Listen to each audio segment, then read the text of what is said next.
So my research, as I've been so kindly introduced, is in sort of a novel technique for detecting unlabeled subclasses by leveraging classifier explainability methods. And I did this with my advisor, Dr. Andreadis. So yeah, let's jump right into it here.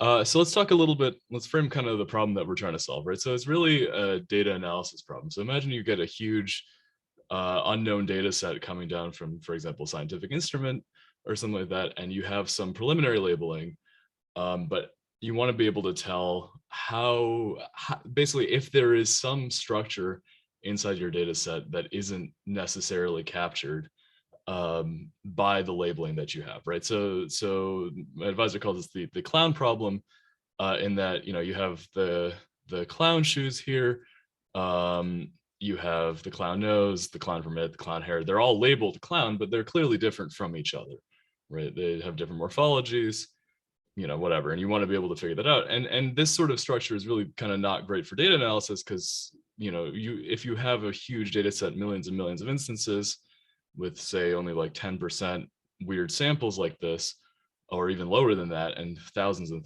different features, then it's very difficult to find what is anomalous, what isn't. So ideally we want sort of an automatic way to determine what variation exists within the samples of a class, right? And so in order to do that, for our sort of baseline, again, this is a preliminary method, we were like, okay, well, why don't we pick MNIST as a data set to start with, because everyone loves MNIST, and it's multi-label, it's an image-based data set. And we decided, so because we needed a data set that we knew had some latent structure in it that we could detect, we decided to make it ourselves. And the way that we came up with that was a very simple modifying the labeling of the data set to kind of bridge two classes together, right? So you can see here, this is in the original data set, label 0 only contains instances of 0, but here we've created sort of a super class where we set all the labels for 8 to 1. And so label 1 now contains both 1s and 8s, right? This approach is pretty cool. There's some issues if you use sort of very simple data sets like we originally looked at the iris data set. This approach doesn't quite work for that because unfortunately with only the iris data set has 3 different classes, you bridge 2 of them, suddenly you have a binary classification, and doesn't work super great. And then so as a baseline for our methodology here, we just said, okay, why don't we just cluster over the input space? And that didn't give us really good results at all. It either gave us just noise or sort of a single cluster trivial solution. So with our eventual methods that we came up with, it's sort of couched in these 2 hypotheses, right? So we've started out with saying, okay, well, different samples within a class are probably going to be explained differently, right? So shoe-shaped and nose-shaped are different from each other and likely will take sort of a different neural pathway into the eventual inference of clown, right? And that second hypothesis is that difference can be captured via explainability methods, right? So we can access that model's reasoning by examining kind of how it makes classifications, right? So if you imagine sort of the space here, we have shoes, which are explained similarly to each other, noses, which are explained similarly to each other, but they're, shoes are similar to shoes, noses are similar to noses, but they're distinct from each other, hair are exactly the same way. And by sort of combining those 2 hypotheses, we figure we can identify different subclasses by effectively creating a projection of that data set into the space of the explanations of how the model actually internally represents and makes decisions about those instances there, right? So let's take a quick look at our methodology. So again, preliminary paper, we just went for the simple stuff. We went for a simple ANN over that modified MNIST we talked about. We used the Shapley additive explanations as an explanatory method. Unfortunately, I don't quite have the time to go into exactly how it works, but effectively it creates a sort of game theoretic value of each input point. So it gives us a per pixel saliency map. And then we just use PCA to reduce the dimensionality and then combine everything with sort of just DB scan, so agglomerative clustering, because we don't know the cluster count ahead of time. We need to kind of do agglomerative clustering.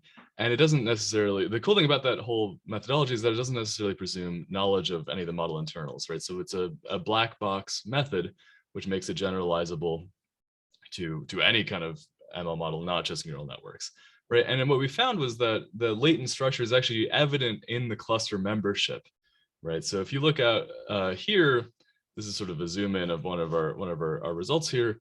The x-axis is the cluster label, and the y-axis is the number of instances there that landed in that cluster. So you see here, a little bit of dB scan noise, but this is our superclass where we bridged here in this case 0 and 1 as a representative sample.